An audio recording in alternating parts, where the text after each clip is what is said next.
what's up, guys? I wanted to hop in and talk about something that I just saw in the media that I thought was worth talking about. There's this interesting thing called hip hop music that I've always, paid attention to, mainly because it has a huge impact on the Black community. Um, Even if the participants in the music aren't Black, most of them are just imitating, what we created, what Black people created in the South Bronx. And there's this rapper. I don't know if you guys know about this rapper. His name's Tekashi 6ix9ine. He's this dude who has this like rainbow colored hair and a lot of tattoos on his face and all that stuff. And Tekashi is on his way to prison right now. Tekashi set the world on fire. I'm gonna show you guys this picture. If you're on Instagram, you won't see it, but just feel free. You can watch the recording at drboycetv.com. But anyway, you can see there on the screen. He kind of, he's got this rainbow colored hair and tattoos all over his face and these teeth. He puts his rainbow colored shit in his mouth that makes him stand out, I guess. So I guess that's what, I guess that's the gimmick. I mean, in fact, that I saw another artist online that had millions of views. Somebody called Marshmallow, and he literally just wears a marshmallow head on his head. And so I guess people do anything to try to be successful, and it is what it is, right? But anyway, so Tekashi 6ix9ine is this rapper out of New York that is making making a killing right now, making a lot of money. Albums are blowing up, stuff like that. But here's the interesting thing about Tekashi, right? When I first heard about this guy, every year, like when you get to my age, like every year there's like somebody new. Every year, like E40 said in a song a long time ago, they'll find a new nigga next year. Well, every year you're like, okay, who's the new nigga for this year? Like who's their new person they're gonna put out here? That we didn't hear about last year. And when you're young, you think this is gonna last forever. Like when you're young, you think your favorite artist is gonna be famous forever. When really, they just cycle through them. They use them up like toilet paper. And so basically, Tekashi was, the new kid on the block. He was a new guy in New York, and I watched his videos. I like to understand what all the young people are watching, just so I can kind of get it. Because when I go on shows like The Breakfast Club and stuff like that, I like to know just kind of what's going on, and also not just to know it, but to also understand it, like to understand like why this artist is doing well versus another artist. You can't say that young people are not talented. You could just say that the environment is one that's not always healthy. So anyway, so Tekashi, basically was doing pretty well. He was making a lot of money. He was really out there, he was the big guy on YouTube and all that. And I knew. Here's the thing. I knew. I've known for about probably almost a year now that this was going to be short-lived. I knew for a fact that this guy was not going to last. And the reason I knew was because I said, they got this motherfucker on the radar. They're going to take this dude out quick. He's going to be gone. He ain't going to last long. Somebody said the video paused on Instagram. Let me see if I can switch my Wi-Fi. Maybe that'll help. All right, let's see here. All right, so let me know if you guys can hear me okay. Let me know if you can hear me and you can see me okay. If you're on Instagram and you can hear me and see me okay, let me know. By the way, if you're on Dr. Boyce TV or on YouTube, just know I can't go live on YouTube for a while because apparently I'm a dangerous Black man and I say too much racial stuff, so they banned me from going live because I guess I can't. I have no idea what YouTube is thinking. But anyway, my Instagram is the real Boyce Watkins, so you can join that and you can catch me live on Instagram. So, but with Tekashi 6ix9ine, I'm gonna tell you, I knew like once you've been around and you kind of watched, how white people behave and you watch how the feds are and just how stuff goes down, how patterns happen, how things ebb and flow, you kind of get the ability to kind of predict stuff. So with Tekashi, I said it's only a matter of time. This guy's going to end up in prison or end up dead. And so anyway, this guy, first it's a situation where he's on allegedly taping himself, doing something crazy with a 13-year-old girl. I don't know if it was sex or violence or both or what, but I know that he lucked out of that. I mean, they were able, I guess he had good lawyers. They were able to get him probation or house arrest or something like that. So he was able to get out and still keep making music. The thing though was that I said he's in trouble for a couple of reasons. One, he's under the radar of the feds. I said they're gonna watch him like a hawk. It's hard for even a law-abiding citizen to deal with that level of scrutiny. It's hard. I mean, that's like a type of profiling in the sense that they're watching you because they're looking at you to make their big arrest. Like, you know, if they arrest somebody famous or somebody rich, then that's like extra brownie points for them with the Fed. So I knew they were watching him, right? And I said, so I said he probably doesn't have the discipline to even deal with that level of scrutiny. Most people don't, and which goes to the next point. Another reason why I knew he was going down is because, you know, his track record is one that shows that he's surrounded by individuals that encourage him to consistently break the law. He doesn't have good mentorship. He doesn't have good people around him, kind of telling him how to live his life, how to stay out of trouble. Um, you know, he's sort of got this environment around him that you can see in the music, right? Rappers sort of, you know, unfortunately, the gangster rap types, you know, they're all descendants of NWA. Honestly, it all started with NWA, and you know, and people say, oh, well, NWA, you know, they were different, blah blah. Blah. I don't think that they were that much different in the sense that they were the crazy people for their time. Like, you know, we got crazy people in 2018. NWA, they were the crazy dudes in 1988, 1990, 1992, etc. You know, and so basically, you know, in the gangster rap culture, what has happened is you have a lot of people who profit from and who encourage criminal behavior amongst these young men that are involved in this industry. The criminal behavior is consistently encouraged by the environment. You know, it's almost to the point where in certain, you know, strands of black music, you can't be in that space without being a criminal. You can't even be in that space unless you're a thug or a gangster trying to be ready to kill somebody, or at least act like you will. You know, so I kind of said, you know, he's gonna go down because they're watching him. He has a track record of making bad decisions, doesn't have good mentorship, and the environment of hip hop. That segment of hip hop, not all hip hop. You know, we know hip hop is very diverse, but that segment of hip hop is very, very dangerous for any young person to be in. You know, you get a couple of good years if you're lucky. If you're lucky and you get discovered, you get a couple of good years. But what'll happen is it's almost like being a NFL player that gets a lifetime of brain damage. You know, some NFL players will play in the league for 2 or 3 years, and then by 10 years later, they can't remember the names of their kids. They can't remember how to get home. They're having night terrors and depression and suicidal thoughts because they got so much brain damage. Well, in a way, or maybe guys who go to war, they come back and they got to live the rest of their life with one leg, or their spleen then got shot out, or whatever it is, right? So hip hop is kind of like that. It's like this battlefield where you get 2 or 3 good years, and then you get about 30 or 40 really bad years. And so I'm talking about that segment of hip hop, that segment of gangster rap. And also, I believe that being a gangster rapper in New York is very different from being gangster in LA or in Montana or in Chicago or in Texas. Not because there aren't consequences, but New York tends to be really, really rigid when it comes to things like gun laws. New York, is really trigger happy when it comes to filing RICO charges, where they get you as part of a criminal conspiracy or an ongoing criminal enterprise. Once they get you with the RICO charge, which is what New York used to get those big mafia gangsters, that's how they got the mob down, was by using RICO charges, by saying, look, you don't even have to do anything. All you got to do is just be somehow affiliated. So you could be the mother of the gangster, and if the gangster gave you money to pay your bills, then you're going down with them, or you could have been the person who introduced 2 people who started doing business together, and next thing you know, you're going to prison with them because you introduced them, right? It's really a terrible law. It's really messed up, but it is what it is. And so, Tekashi 6ix9ine, his latest charge is a RICO charge. His latest arrest has to do with, a lot of stuff. They used the word conspiracy. They talked about, what was it? Extortion. And let me make sure I get this right, because this is a lot of stuff. Let me see here. He was indicted in federal court on numerous charges, including involvement in shootings, armed robbery, and drug trafficking. Prosecutors allege that he, along with 5 other men named in the indictment, are part of or associated with a violent New York City gang called the 9 Trey Gangsta Bloods.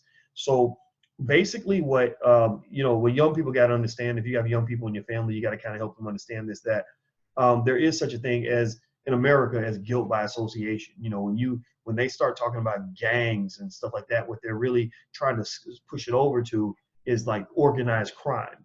You know, like you all got together and planned as a group this crime, which carries a heavy penalty. Like they push federal charges on this, which means that, you know, this guy could literally face as much as life in prison. And it's kind of unfortunate because I don't think he's that old. If I'm not mistaken, Tekashi might be 20 years old.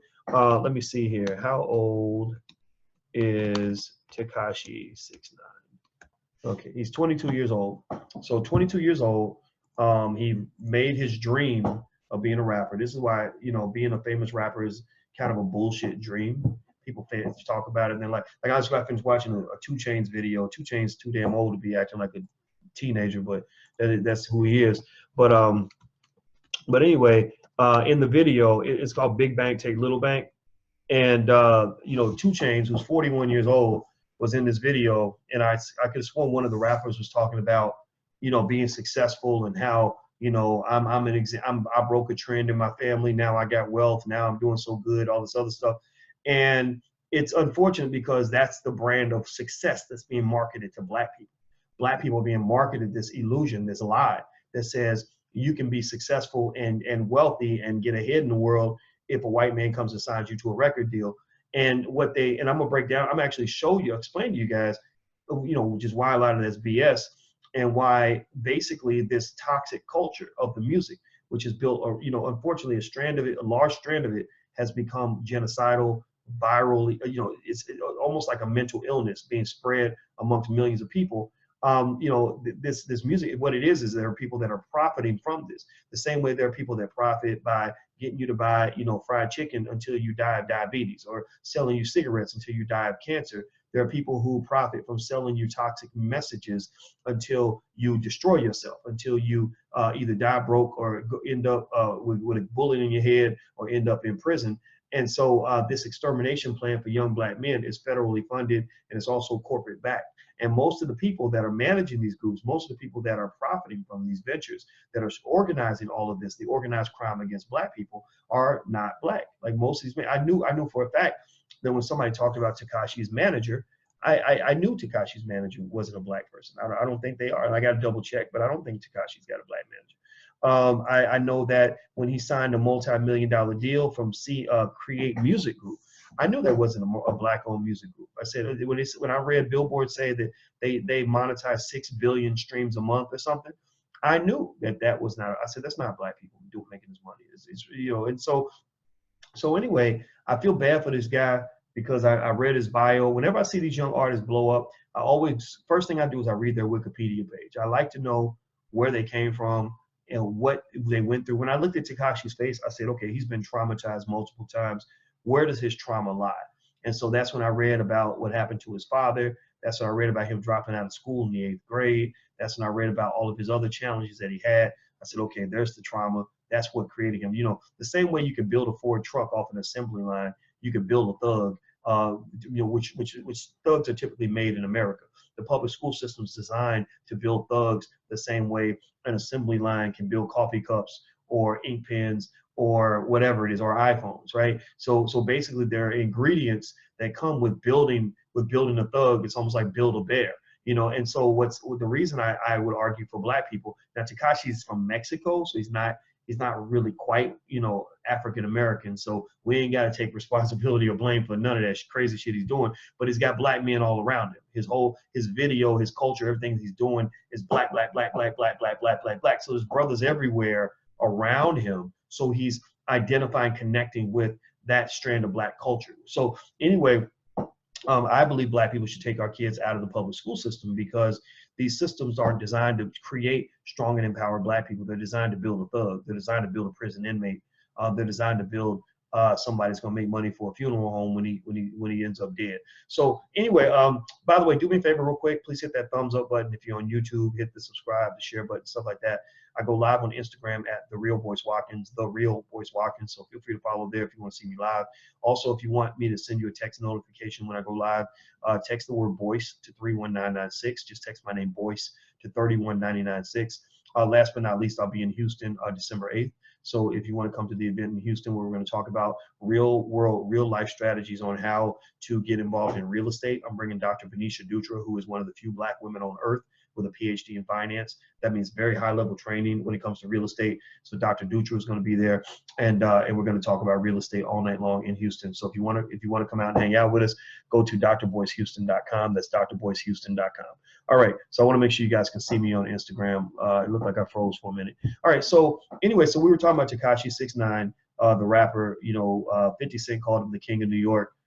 Stuff like that. Yeah, a lot of y'all haven't heard of him, because if you're over the age of 35 and you don't follow hip hop, you might not have seen this. I follow hip hop deliberately because I want to know what young people are being influenced by, so I can kind of understand it and provide some perspective, and kind of link it, the way Dr. Claude Anderson links Black history with Black experiences. I like to link hip hop history with current hip hop experiences. So, so the thing about hip hop, the problem with strands of hip hop, not all hip hop. I know a lot of great rappers, the Chuck D's, Killer Mikes.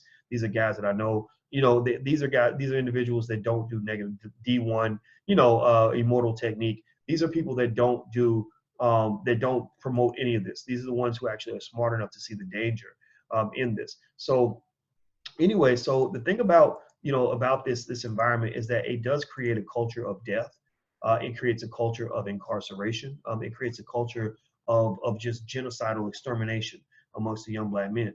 When you go into an industry where you're being encouraged to constantly break the law, and then on top of that, you're being encouraged to snitch on yourself, and then become a drug addict in the process. There's no way you can win with that. There's no way you can ever find out what it means to be a free Black man, a free Black woman, because you're doing everything in your power to make sure that you remain a slave. You're doing everything in your power to destroy yourself. So it makes the other people don't even have to destroy you. You're doing the work for them.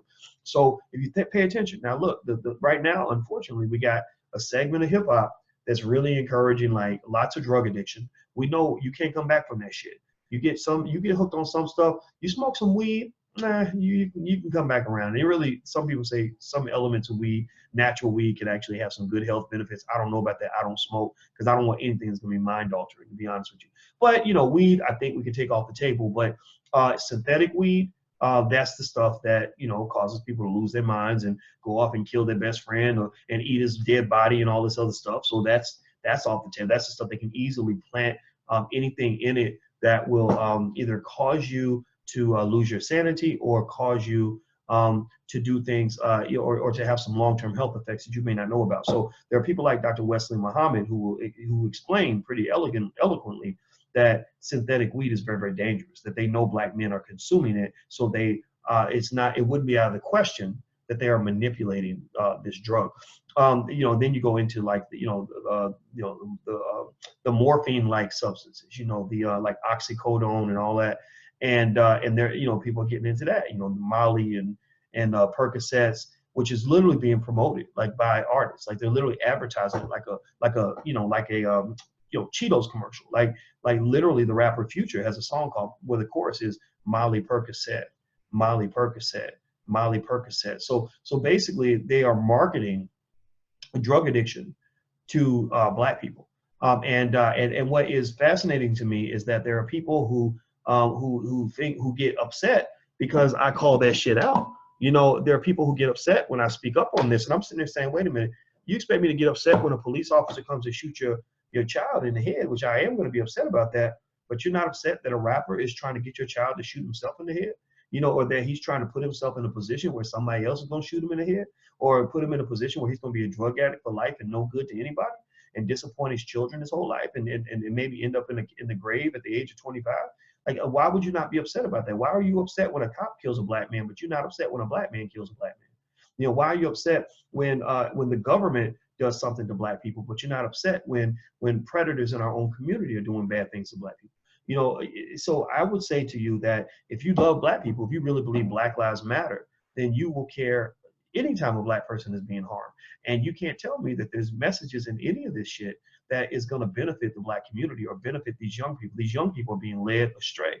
So I'm really vocal. I know not many people, and I got a lot of people that listen to me, but I don't have as many people listen to me as if I was like a rapper or something, right? And it's never going to change, and that's fine. But I just, you know, feel the need to inject myself in that conversation because these young people, the reason they get to the age of 25, 30, 35 and feel fucked over is because older people saw it going down and didn't say anything. Older people watched it happen. They watch your favorite rapper get you hooked on dope and they didn't say nothing because they didn't want to, they wanted to be cool. You know, rappers like 2 Chainz, I mean, my God, man, you're 41 years old, nigga. Excuse me, I'm sorry, I'm getting pissed. You're 41 years old, dude. You are old enough to be a grandfather. You're old enough to be a I know grandfathers that are his age, and he's still rapping like he's 17 years old because he's trying to fit in. Like, what kind of retarded ass old man is gonna say ignorant ass shit just so he can fit in with little children? You're supposed to be a mentor. You're supposed to be a man. You're not acting like a man. You know, you're acting like a little boy. You know, so my point on all this is saying I'm not dissing him or I'm not. It's not a diss. It's more like a call to action. It's more like saying like come on, man. Like what is this? Like, who's gonna save black people if black people don't even give a fuck about black people? Ask yourself that question. Who's gonna say if black people don't give a fuck about black people, then who the fuck is gonna give a fuck about black people if black people don't give a fuck about themselves? If you're gonna call me a hater because I'm calling out you know, a 41-year-old rapper who's rapping like he's a 17-year-old who wants our young people to be hooked on drugs, then why the hell should I even give a flying fuck when you tell me I should be mad at what white people are doing or mad at Donald Trump or mad at the Republicans? Man, the Republicans ain't doing nothing to you compared to what some of these rappers are doing to you. Some of the worst rappers. Not all rappers. We know some rappers are, a lot of rappers get it. Some of them will call me and say, hey, Doc, you know, chill out, man. Don't be so critical because we don't want rappers to hate you and think you hate hip hop. I'm like, motherfucker, you know I don't hate hip hop. Anybody with half a brain cell in their head knows I don't hate hip hop. I love hip hop. I know a lot of rappers. I'm friends with the rap. You know, like I used to rap when I was a kid. Like, anybody who's smart knows that I do not hate hip hop. What you need to understand and what they do understand, what they know this is true. They know that I just love black people. And I'm like, you should love black people too. Like, why are you having this conversation with me? Like, yeah, I know it ain't right, but blah, blah, blah, blah. Well, then shit. I mean, you get on the microphone. Look, I could get up here and I could talk all day. I could get in here and I could be a scholar and give an eloquent speech and all this other stuff. And it'll do all right. A few people will listen. But man, you got that damn microphone. You have the power of God in your soul that allows you to turn on a beat and start dropping rhymes that will have an impact far beyond anything that I could ever say. Because let's just be clear, smart black people are not in style the way entertainers are. Everybody loves entertainers. Everybody loves actors and rappers and all that shit. Okay, fine. That's what we are. That's what it is, right? But it's like, why not use that power to help elevate your people out of a condition that is destroying them? The reason that you're not speaking up on it more is because you're afraid of losing friends. That's why. I mean, it's easy for me to sit here and get mad at white people. There's a lot of reasons I should be angry with them. There's a lot of things that they have done to us. But it's really hard for me to sit back and get mad at myself or to look at what role I'm playing in the oppression and the destruction of my people. So when I look at these rappers, I see the Tekashi. I saw what happened to Bobby Shmurda. Y'all probably don't even, a lot of y'all don't even remember Bobby Shmurda. Bobby Shmurda was the hottest. He was Tekashi before Tekashi was Tekashi.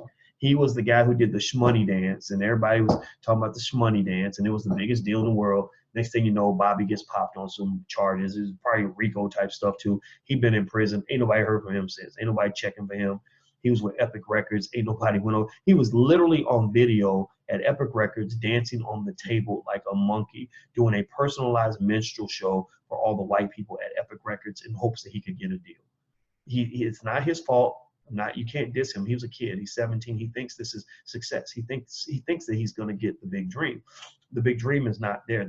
White people can't give a black man success. White people can't give a black woman success. So you need to just understand that right now. White people can't give you your liberation. White people can't give you your freedom. White people can't give you your greatness. White people can't give you, what you think of as success. They don't. They give you access to what they own. They give you your self-esteem because you don't have that. You feel like you don't have that, right? They give you they give you a pass, like some sort of pass where you get like the good nigga sticker. They give you a good nigga sticker that you get because they like you and they take good care of you and they feed you, but they can't really give you success. At best, typically they'll give you high paid slavery, additional misery, additional servitude, additional incarceration, things like that. They don't give you success. White people don't give you success. Let's just be clear. But we believe that what they're giving us is success. Most black people who consider themselves to be successful black people are black people who would not have that so-called success were it not for white people. Like, go to Hollywood and take away white support from every famous black actor and actress that you know. Without white support, they wouldn't be out there. Without white support, the dumb rappers wouldn't be ahead of the smart rappers, right? The dumb rappers, are the ones who are on top of everything because white people are funding this shit. White people love this. White people love watching us carry ourselves like animals. White people love seeing us act like idiots. White people love seeing us stupid. White people love seeing us as buffoons. White people love seeing us as clowns. White people love seeing us act violent. White people love it when we act gangster, when we extend the caricature like, hey, motherfucker, I'm a da-da-da-da. Like white people love that. They love seeing the black man as this promiscuous, sex-driven maniac who can't even like pronounce a word if his life depended on it. Like, they like that. They're like, yeah, nigga, give us more, boy. That's good. It ain't no. It's a minstrel show. It becomes a minstrel show. And what makes this minstrel show worse than the past is that this is a violent minstrel show. Like, this is a minstrel show that has real consequences, where real people are getting shot and locked up in prison because you're trying to maintain this weird artificial culture that they created for you, and you're participating in it by keeping it gangster. Next thing you know, you're shot. Your best friend shot. Your mama done got shot. You on your way to prison. Like, it becomes a mess. Why are they doing it? Pay attention. Think about this. Why do they do this? Why do they participate in all this coonery? Would they participate in all of this if there was no funding associated with this? Like if this was the worst way to become a famous rapper. Like, let's say that that there were no white kids on college campuses buying these albums, and it was out of style, and white people didn't want to see a black person act like a thug or gangster or whatever. Like, do you think that they would maintain all of this, in front of the cameras if there was nobody watching, if there was no financial benefit for doing so? Do you think that they would make these coonish videos where they got the strippers with the booties and the money falling out everywhere and the Tech Nine in the background and all that? Like, do you think that they'd be doing all this if it wasn't for the money that they're receiving? And the answer is no. And where are they getting this money from? Where are they getting this money from? White people. White people are funding your genocidal self-destruction, and they are laughing at you. They think it's hilarious that these people are so desperate for money that they literally will humiliate themselves in order to get a dollar from a white man. That's pretty much what's really happening. So anyway, I was looking at, by the way, I'm talking about Tekashi 6ix9ine, this rapper out of New York who's on his way to prison. He's facing a lot of charges. He could get life in prison. By the way, if you want to find my YouTube channel, you can subscribe at drboycetv.com. That's drboycetv.com. Also, if you want to join our League of Intelligent Black People, we're bringing Black intelligence back. We can use your support because this is a tough revolution where we don't have all the support that we want. It's a battle against coonery, really. It really is. So if you want to be a part of that, we'd love for you to support our Black intelligent media movement. Feel free to go to intelligentblackpeople.com. That's intelligentblackpeople.com. Also, if you happen to be watching this early enough, I'll be in Houston on December 8th. So you can go to drboycehouston.com if you want to check that out, if you want to come hang out with me in Houston. That's drboycehouston.com. Now, let's pay attention to this. Now, right now, I'm going to do, since I'm a finance PhD, you guys know that I'm a finance professor. If you don't know, now you know. I repeat it because I want to make sure anybody who's new to the channel knows that I'm not just talking out of the side of my neck. I do have a real PhD in finance, along with several master's degrees and bachelor's degrees and all that crap.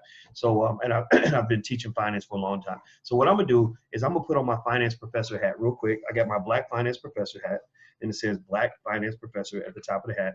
And what I'm gonna do is we're gonna talk about the financial side of this, like why people finance Black genocidal self-destruction through music, why there's so much money in Black lyrical genocide. Why we why we are happy to drink poison as long as it comes with a nice beat. Basically, so check this out. So Tekashi, I'm reading this article on digitalmusicnews.com, and it says Create Music Group has announced the company's new music publishing division and has signed a multi-million-dollar deal with controversial rapper Tekashi 6ix9ine. So yesterday, Tekashi inked the deal involving an advance in the millions. Create Music was founded in 2015 as a service provider for labels and artists specializing in forensic digital royalty collection and is now rapidly expanding. CMG acquired Label Engine, a music distribution company that monetizes 6 billion streams every month. Along with the newly announced music publishing division, the company announced the partnership with Tekashi as a multi-million-dollar global agreement. Let's see some other rappers that have signed with Digital Music Group. Let me see. I saw some names. Most of them were black. Most of these artists were black. Let me see here. Here we go. Wait, no, let's see. I think that have they done deals with Nicki Minaj, or I know Tekashi has done songs with Nicki Minaj. I'm looking for some of the rappers that are with this company. But anyway, here's the thing. Here's what's interesting about this company, right? When I heard about this deal and I heard that somebody's paying him millions of dollars to act like a coon, I said, okay, this company is probably not owned by black people. Even though you do have black people that will gladly, pay money for coonery and gladly finance black self-destruction. And again, I say black self-destruction not because Tekashi himself is black, but his music is heavily black influenced. A lot of the people in his videos are black. And so basically, it's sort of like it becomes a black thing, right? And so, and also it's a portrayal of a segment of black culture, right? So anyway, this group, they've signed a lot of the rap. Here we go. They signed a lot of ratchet hip hop artists. Now, what I want to do is I'm going to show you guys a picture. If you're on drboycetv.com, you're watching the recording, you'll see the picture. But if you're not, just know that I'm showing a picture of a white guy. The white guy's name is, because I looked this guy up. I like to look up the people behind the scenes, the people that are making it happen. You see, again, my black finance professor hat leads me to say not, who has the dopest rhyme, but really I say to myself, who's financing this? Not who's on the stage, who built the stage and who paid for the stage. Those are the people that got the real power. It ain't the rapper. The rappers are puppets. Literally, there's somebody with a hand up their ass that's controlling what they say, right? And so, so that they don't have the real power. The power is the people behind the scenes. So here in this picture, you got this white guy. What's this guy's name? Because he was featured in Billboard. His name is Jonathan Strauss. And Jonathan Strauss, he specializes in financing black genocidal music. Like that's kind of where he makes his money. He's probably, a white boy who went to Harvard, right? Or some shit, just like the guys that created Rap Genius. He probably went to Harvard or Yale or something. His daddy's probably, like an attorney or whatever. And he, like many white kids in college, became fascinated with the culture of, self-destructive genocidal music, right? Just like, oh wow, these niggas are really acting out. Like this is so cool. Now, do I want to be like them? The answer is no. Like none of them would ever actually want to live that life and really be in the communities that they're shooting up and all that. That's for black people. Only black people should go through that in their minds, right? But they know that there's money there and they know it's exciting. It's very exciting for them. So anyway, so here's the thing. So here's some of the artists that he signed. They've done deals with Gucci Mane, Young Thug, Waka Flocka, Lil Wayne, the Migos.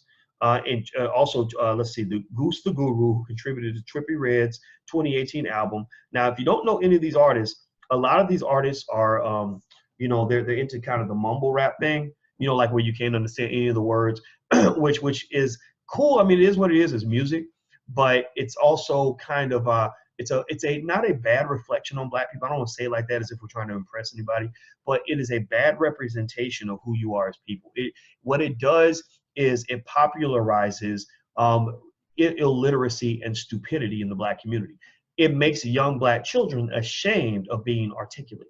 It makes them feel like you're not cool if you don't think that mumbling your words out is cool. Like if you think that articulating words is what you're supposed to do, then you're not going to really fit in. You're going to be, considered acting white. And that's the danger, right? Again, white men don't have to tell us not to read books. We choose not to read books. White men could never tell us to stop reading books, but they pretty much don't have to because we've made that decision. Now, the thing is, this company made about $30 million in 2017. Two guys split 30 million because they're smart. They see an opportunity. They see that Black people want to destroy themselves with genocidal music. They see that Black people, a segment of the Black community, they have no standards when it comes to how bad they'll degrade their own community. They see that there are Black people who are willing to let children die because we don't care enough about ourselves. So they're like, hey, we could make $1 off of this shit. So basically, Create Music Group, two guys, the CEO and his partner, made $30 million by basically paying Negroes to make a fool out of themselves, to embarrass themselves, not just to America, but to the world, right? And what that translates into is it translates back to not just the way you're promoted to the globe, but it also goes into things like police brutality or Black people being sentenced for longer sentences in prison. Because if all that other people are getting, if the only images they're getting of you are images like this, destructive images, then then when that jury sees a Black man sitting on trial, they're gonna say, oh, that nigga must be guilty because he's got tattoos like the guy I saw in the video who was rapping about how he'll shoot your mama and smoke some weed afterward, right? or well, we don't care about this Black man who's got children and all this other stuff because we know Black men don't take care of their kids anyway. All they care about is booty and money and drugs. All they want to do is get high, right? So ultimately, this translates into every facet of Black life where it affects all of us. It's pretty much what we kind of do to ourselves or allow to happen to ourselves. And what's also fascinating, you pay attention to this, I'm not sure, but I think Tekashi's manager, I can't remember, somebody mentioned this to me that his manager was an old Jewish guy. and what was fascinating is that the Jewish community is very sensitive about not letting their community get portrayed in a certain way, right? There are Jewish people who will light your ass up if you say anything negative about the Jewish community. You say anything about Jews that is even remotely negative, they're going to take you off the air and they're going to destroy you. They're going to do a Bill Cosby on your ass. Next thing you know, you have 40 women from 1972 saying that you slipped something in their drink and there ain't no evidence, right? Don't matter. Black can prosecute Black men, you don't need evidence. So basically, what's fascinating to me, and this is what the Jewish community does not answer for because they don't feel like they owe the Black community an answer. This is why I don't support anything that I hear coming out of their community because they don't support mine. But I find it fascinating. I want to ask them, I say, well, why is it that there are things that you'll pay an artist to say about Black people that you would never allow that artist to say about Jewish people? There are things that that they will finance. They'll put millions of dollars to promote a message that leads to the deaths of millions of Black people, the destruction of many Black people, incarceration for millions of Black youth, and care nothing about it. They those in the music industry from that Jewish community as well as the White community, they're like our version of Adolf Hitler. Their goal is to destroy us. Their goal is to send us into situations that they would never allow anybody to send them. So I'm gonna take off my finance professor hat, but basically, at the end of the day, what it comes down to is that you really have to understand that in America, if you want to understand what's going on, you got to follow the money. Like if you don't follow the money, then you won't understand anything. Nothing will make sense to you. If you don't follow the money, you won't understand the Democratic and Republican parties. If you don't follow the money, you'll never understand music and how it works. If you don't follow the money, you'll never understand Hollywood. If you don't follow the money, you'll never understand the news media and how it works. So at the end of the day, it's all about the money. There is big money in kicking around Black people. There's big money in Black genocide, Black extermination, the promotion of messages that are destructive to the Black community. And no one cares because they've always hated niggas since 1608. The Black people have been hated since Black people were a part of the American dialogue. And so ultimately, at the end of the day, going back to Tekashi 6ix9ine, I feel bad for this poor kid. I wish I was somebody like me was around to mentor him. He obviously didn't have good mentors. I wish that somebody could have warned him that the feds are watching. I wish I could tell you that there's not another kid coming up just like him that's right behind him that's going to take his spot.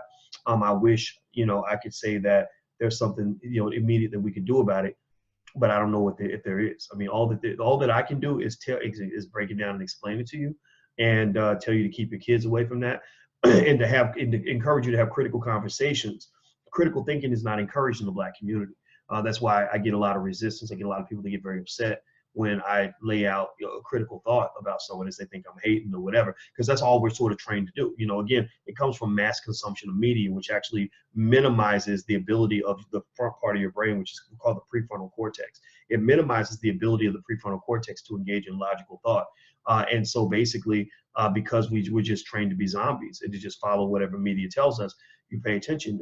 Well, where does that show itself? Well, Black people watch more television than everybody else. Where does it show itself? Black people listen to entertainers more than everybody else. Black people are influenced by people they see on TV more than anybody else. That's not disconnected from the fact that we are deliberately brainwashed by this stuff from an early age, and it reduces your ability to think critically, to ask questions, and to challenge things. So, I say, I don't think it's I think, if you want to fit in and be cool and watch all these Black children die and just see your whole community go straight to shit, then I don't really know what to say to you. I don't know how to help you. But if you actually believe in something better, something different, then you got to guide your people different. And it requires you to be willing to fight and to be willing to have some hard conversations to say, hey, I love hip hop and I really respect the rappers, but some of this stuff, man, you can't be doing this. You can't be calling Black women bitches and hoes. You can't stop encouraging young people to do stupid stuff with their money. Like, they're going to be broke, and then they're going to be feeling like the white man did it, when it really wasn't the white man who did it. It was the Black man who did it. Like, it was, they're getting this influences that throwing their money away is the best way to go. And then next thing you know, he's in financial slavery. This man is depressed. He's suicidal. His life is miserable because his whole life he was trained to go and make it rain when he gets a couple of dollars. I saw a brother, I kid you not, I saw a brother on BET. This dude won 1.3 million in the lottery. This is a perfect example. It's a great example for me to kind of finish up on. He was heavily influenced by hip hop culture. You could tell by the way he dressed. You could tell, even he's probably in his 30s, so he had his hat on. His hat on was kind of like that, just kind of like you could tell this guy, was just heavily influenced by hip hop culture. And let me tell you what else I saw. So he got the money, right? The guy won 1.3 million. He just got out of jail, went to buy a lottery ticket. Lottery ticket hit 1.3 million. Right there, boom. You just got this is your ticket out of slavery. This is your ticket out of economic oppression. You might still be Black, but at least you'll be a rich nigga, not a poor nigga, right? I'd rather be a rich nigga than a poor white person. I ain't gonna lie. I'd rather be a rich nigga than a poor white person. That's just me, but I'm not a nigga at all. So you call me a nigga, that's fine, but I'm not even gonna pay attention to what you think about me, because all that matters is what I think about myself. So your ticket out of poverty, gone. Your family's ticket out of economic oppression, there you go. Boom. You got all that. All that handed to you on a silver platter. Here you go, Black man. This is your reparations, 1.3 million. So let me tell you what he did. So they said, well, what did you do with the money? He said, well, first thing I did was I bought out the whole top floor of the hotel, right? So he just buys all the rooms. Again, so you got 1.3 million, you're giving 100,000, 50,000 right back to white people. So you complain that white people are taking things from you, but they're not taking things from you. You're actually donating things to them. There's a difference. If I hand you something, I can't say you robbed me, right? That doesn't make any sense, right? So first thing, he buys up the whole top floor of the hotel. He buys liquor for everybody, like buys up the whole bar. Gets strippers and stuff like that to come into the hotel because they really living up. Pays his homeboy to videotape it all because he's thinking that that they can sell it as a reality TV show. Again, false connection that Black people have between entertainment success and wealth, not knowing. I know a lot of entertainers. A lot of the entertainers are broke as hell, but you don't know that because they'll never tell you they're broke because they're maintaining a false lifestyle in order to fit a toxic, ridiculous culture, right? Immature culture, right? So they're lying to you. So you think entertainers are balling because every time you see them on a reality show, they're in a mansion. Nobody tells you that mansion is rented. Nobody tells you that that's not their mansion, right? But you think that they're doing good. So you're thinking, oh, Black success means getting on TV. If I get on TV, I'm doing good. You obviously don't know any of the Negroes who work for BET. And these other networks, most of them ain't doing so well. So anyway, what else did he do? Cars, clothes, paying the rent for his friends. You know, he did do some charitable stuff. You know, he's a nice guy. You know, he gave money to the local baseball team, wrote a big check to the church, you know, stuff like that, right? And next thing you know, the money's just dwindling, like choo, choo, choo, choo, choo. And here's the thing. So he said he realized he was in trouble when he hit about 100,000 out of the 1.3 million, and then it dropped down to about 15. He said after that, I just paid a couple bills and I knew it was over. Now here's the thing. This man had like about 8 kids. 8 kids. And again, influence from media culture where he was taught to think in a way that was not manly, if you will, not masculine. You know, he's acting like a little fucking little boy right now. You know, he said something like, you know, I just want to give a shout out to all my babies' mamas for thank you for taking care of all my kids for me. I appreciate it. You're thanking your babies' mamas for taking care of your kids when your punk ass just had 1.3 million that would have took care of your kids for life and you didn't do anything with that money? All right. I'm going to try not to get mad at him. I'm not going to attack him. But what I am going to say is that somebody needs to challenge that line of thinking. Because this ain't the first time a black man got $1 million and threw it all in the garbage or gave it right back to white people. This ain't the first time that happened. It happens every single day. And not only does it happen every single day, but it's reinforced throughout media. I'm trying to figure out why we're not, as a community, speaking up against that and those who actually support that kind of media. You know, Benjamin Jones says, Farrakhan says, stop degrading your brother. I don't think you're degrading your brother unless you're sitting there allowing him to destroy himself and his family and you say nothing about it. I can degrade you while pretending to support you. If I act like everything you're doing is okay, and I know your children are going to starve because of your behavior, and I don't do anything, then that not only makes me a punk ass bitch, that makes you an even worse human being at the end. That puts you in a worse position than you would have been if I got in your face a little bit and said, what are you doing? This doesn't make any sense. So what I'm saying is that overall, the culture is destructive. It's not just affecting the artists themselves. It's affecting those who are watching these artists, who consider them to be models and templates of success. I'm honestly kind of sick of it. I think it's not just harmful, but it's annoying to have to deal with this shit. It's sad when a black man can't be smart and carry books and be intelligent and without, you know, somehow being ostracized for his behavior. You know, it's no different from like if every black woman, you know, if every black woman in the world was suddenly encouraged to want to be a porn star, and you're one of the black women who doesn't want to be a porn star, and people think you're a goody two shoes. Like no, it's crazy to me. So I think that we got to challenge this culture. So anyway, I think Tekashi 6ix9ine, I feel bad for him because I don't know if he realizes how much trouble he's in. It was easily predictable. When you are encouraged to engage in illegal activity, and then you're encouraged to snitch on yourself on a record, and then also repetitively participate in illegal behavior while you're under extreme surveillance, then I don't know how that ends for you in anything other than prison. I mean, what you think white Jesus is gonna keep you out of, like, I don't understand how that ends up with anything other than prison or death. Like, there's no other possible outcome. Think about this.